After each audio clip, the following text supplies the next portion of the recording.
হয়তোবা 500 টাকা, হয়তোবা 1000 টাকার পাগড়ি তার মাথায় পড়াইয়া দেওয়া হয়েছে, কিন্তু আল্লাহ তাআলা ওই হাফিজ কোরআনকে কিয়ামতের ময়দানে কত সম্মান দিবেন জানেন? কাল কিয়ামতের ময়দানে আল্লাহ রাব্বুল আলামিন হাফিজ কোরআনগুলোকে দেখে দেখে বলবে, হাফিজ কোরআন, তুমি আজকে তোমাকে যারা দুনিয়াতে কোরআন মেনে চলেছে, যারা হালালকে হালাল মেনেছে, হারামকে হারাম মেনেছে, হালাল হারাম মেনে যারা দুনিয়ার থেকে বিদায় নিয়ে চলে যাবে, আল্লাহর নবী বলেন ওই হাফিজ কোরআন ইন্তেকালের সাথে সাথে আল্লাহ জান্নাতের মেহমান বানায় দিবে।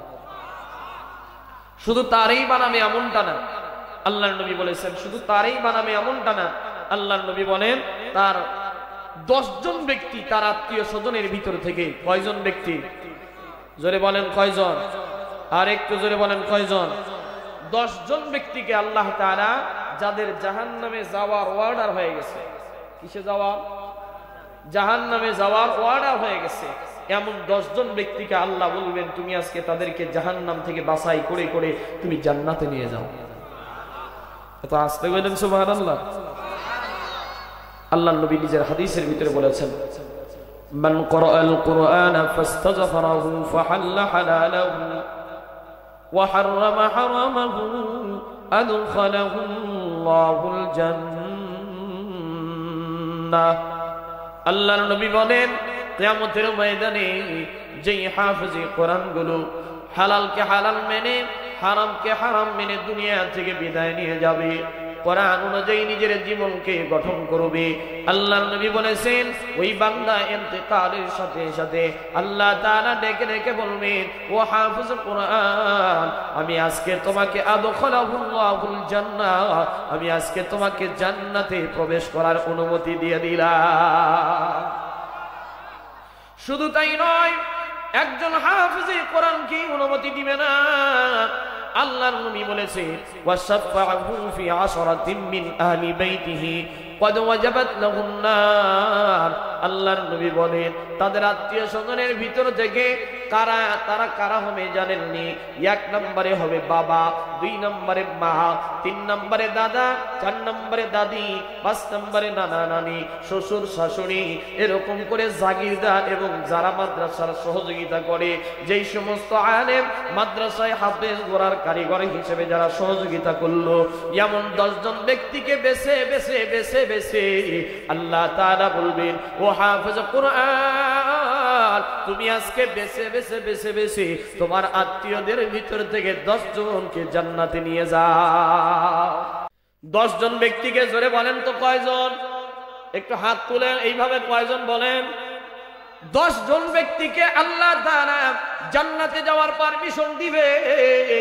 শুধু 10 জন ব্যক্তি যে জান্নাতে যাবে এমনটা না, ওই মা বাবার মর্যাদা কত হবে জানেন? এ দুনিয়ার মানুষ, আজকে তো মা বাবা, দুনিয়ার মানুষদের মা বাবা কিন্তু সন্তানদেরকে মাদ্রাসায় পড়াইতেই চায় না। কথা বল না কেন? আজকে স্কুলের প্রতি যত আগ্রহ, আজকে কলেজের প্রতি যত আগ্রহ, আজকে একটা সন্তানকে জেনারেল লাইনে কোচিং এ দেওয়ার যত আগ্রহ আছে, একটা সন্তানকে কিন্ডারগার্টেন কেজি স্কুলে দেওয়ার যত আগ্রহ আছে, রংপুর ঠাকুরগাঁয়ের মুসলমান একটু কথাগুলো মনোযোগ দিয়ে শুনবেন। বেশি আমি লম্বা আপনাদের বয়ান দিব না, কষ্ট বেশি রাত পর্যন্ত দিব না। শীতের ভিতরে বসেছেন, আপনারা একটু মনোযোগ দিয়ে কথাগুলো শুনবেন। আজকে বর্তমান জামানায় আজকে মা বাবাগুলো জেনারেল লাইনে যত সন্তানদেরকে আগ্রহ নিয়ে পড়ায়, তত আগ্রহ নিয়ে কিন্তু মাদ্রাসায় সন্তানদেরকে দেয়। জোরে বলেন দেয়? তত আগ্রহ দিয়ে দেয় না। কিন্তু ওই হাফেজ কোরআনদেরকে কিয়ামতের ময়দানে তার মা বাবাদেরকে কেমন সম্মান দেওয়া হবে জানেননি? আল্লাহর নবী বলেছেন কিয়ামতের ময়দানে হাফেজ কোরআনের মা বাবাদেরকে নূরের তাজ পরায়া আর কুরসির ভিতরে, চেয়ারের ভিতরে আল্লাহ তাআলা বসায়া দিবে। চেয়ারের ভিতরে বসায়া দিবে, নূরের তাজ পরায়া দিবে। মানুষগুলো দূর থেকে তাকায় তাকায় দেখবে,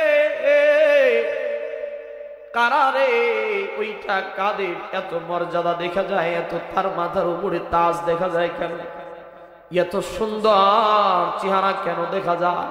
ফেরেশতাগুলো ডেকে ডেকে বলবে তারা দুনিয়ার অন্য কেউ না, তারা দুনিয়ার অন্য কেউ না, এরা হলো দুনিয়াতে হাফেজের বাবা আর মা।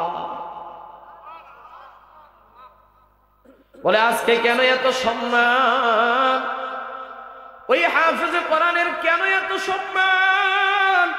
ফেরেশতাগুলো ডেকে ডেকে বলবে একটাই মাত্র কারণ, তার মা বাবা যদিও গরিব ছিল, দুনিয়ার ভিতরে খেতে খামারে কাজ করতো, খেতে খামারে কাজ করতো, রিক্সা চালাইতো, মানুষের বাড়িতে কাজ করতো, কামলা দিত, পড়ে দিত মানুষের বাড়িতে বাড়িতে, মাথার ঘাম গুলো পায়ে ফালায়া ফালায়া নিজের সন্তানকে হাফেজে কোরআন বানানোর জন্য মাদ্রাসায় দিয়েছিল।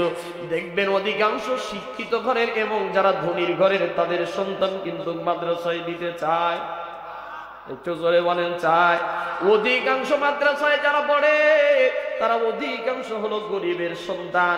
ওই গরিব মা বাবা গুলো সন্তানদেরকে বড় কষ্ট করায় কিন্তু মাদ্রাসায় পড়ায়। ওই কিয়ামতের ময়দানে ওই গরিব গুলোকে আল্লাহ তাআলা বলবে, তুমি যত কষ্ট করে মা বাবাদেরকে, আজকে মা বাবার সন্তান তুমি মানুষ করেছো, যত কষ্ট করে মানুষ বানাইছো, যত কষ্ট করে মাদ্রাসায় পড়াইছো, মাদ্রাসায় পড়েও কত সন্তান এত কষ্ট করে চারটা ডাল ভাত দিয়ে তারপরেও খায়, ভালো খানা পায় না, বোর্ডিংয়ে খায়, জাগিরের বাড়িতে খায়, ভালো খানাও তাদের ভাগ্য ঠিক মতো জুটে না। মাদ্রাসায় আমিও পড়েছি, এ মুসলমান শুধু মাদ্রাসায় পড়ি না, জেনারেল লাইনে অনার্স মাস্টার্স করেছি, ইসলামী ইউনিভার্সিটিতে কুষ্টিয়া থেকে মাস্টার্স করেছি, সরকারি আজিজুল হক কলেজ থেকে অনার্স মাস্টার্স কমপ্লিট করেছি, আবার সরকারি মোস্তফা বিয়া আলিয়া মাদ্রাসা থেকে ফাজিল কামিনও পড়াশোনা করেছি। বুঝানোর জন্য বলি বাবা, অহংকার করার জন্য বলি না। আজকের বর্তমান সমাজের মা বাবা গুলো তো অধিকাংশ মা বাবা মাদ্রাসায় পড়াইতে যায় না, কিন্তু আপনি বলেন তো আজকে বর্তমান সমাজে যারা খারাপ সন্তানগুলো যাদের বেশি হয়, তারা মাদ্রাসার সন্তান হয় নাকি স্কুল কলেজের সন্তান হয়? রাগ করতেছেন মনে হয়। আমি বদনামের জন্য বলতেছি না, আমিও কলেজের ছাত্র, বদনাম করার জন্য বলি না, বুঝানোর জন্য বলি। এমন কোন হাদিস আপনি পাবেন না নবী বলে যায় নাই যে একটা সন্তানকে যদি কলেজে পড়ায় যদি মানুষ করতে পারো, অনার্স করাও, মাস্টার্স করাও, পিএইচডি করাও, তুমি যদি বিসিএস ক্যাডার বানাও, পুলিশ বানাও, যত কিছুই বানাও না কেন, মারা যাওয়ার সাথে সাথে তোমাকে জান্নাতে দেওয়া হবে, এমনটা বলা হয় নাই। বড় আল্লাহর নবী বলেছে, হাফেজ কোরআনের মা বাবা যারা নিজের সন্তানগুলোকে কষ্ট করে মানুষ করালো, হাফেজ বানাইলো, আলেম বানাইলো, তাদের সন্তানগুলোকে কিয়ামতের ময়দানে ডেকে ডেকে বলবে, তুমি তোমার মা বাবাদেরকে বাছাই করে করে যেই মা বাবাগুলো তোমারে কষ্ট করে করে মানুষ করেছে, ওই মা বাবাদেরকে ডেকে ডেকে ডেকে ডেকে তুমি আজকে জান্নাতের ভিতরে নিয়ে যাও। শুধু তাই নয়, হাফেজ কোরআনের মর্যাদাও কত হবে জানেন?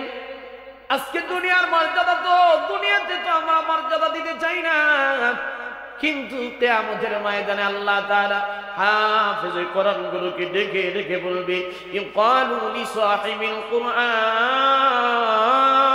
আল্লাহু আকবার বলেন, ইকালু লিসাহিবিল কুরআন, আল্লাহ তাআলা ওই দিন কোরআনের ধারক আর বাহকদেরকে ডেকে ডেকে বলবে, ইকরা ওয়ারতাকি ওয়ারাতিল কামা কুনতা তুরাতিল ফিদ দুনিয়া ফাইন্না মানজিলাতা আখিরি আয়াতিন তাকরাউহা ওয়া হাফিজ কোরআন, যেমন করে তুমি দুনিয়াতে কোরআনটা তেলাওয়াত করতা, যত সুন্দর করে তুমি মধুময় কণ্ঠ দিয়ে কোরআনের তেলাওয়াত করেছো, আজকে তুমি একটু আমি আল্লাহর সামনে দাঁড়ায়া দাঁড়ায়া কোরআনের তেলাওয়াতটা একটু করো না।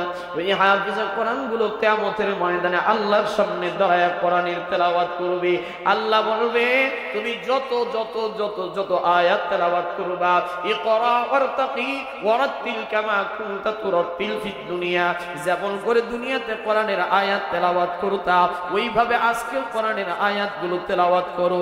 ফিদ দুনিয়া ফাইন্না মানজিলাতা আখিরি আয়াতিন তাকরাউহা, যত জায়গায় কোরআন তেলাওয়াত করে কই না তুমি যত দূরে যাবা, কোরআন তেলাওয়াত করে করে যত দূর পর্যন্ত তুমি সেইকে যাবা, তত দূর পর্যন্ত আমি আল্লাহ তোমার জান্নাতের ভিতরে তোমার মর্যাদাটাকে উঁচু বানায়া দিব। দাম কম না বেশি? আর একটু জোরে বলেন, কম না বেশি? কত দাম? এই কোরআন পড়লে মুমিনের ভিতরে ঈমানের পাওয়ার বাড়ে।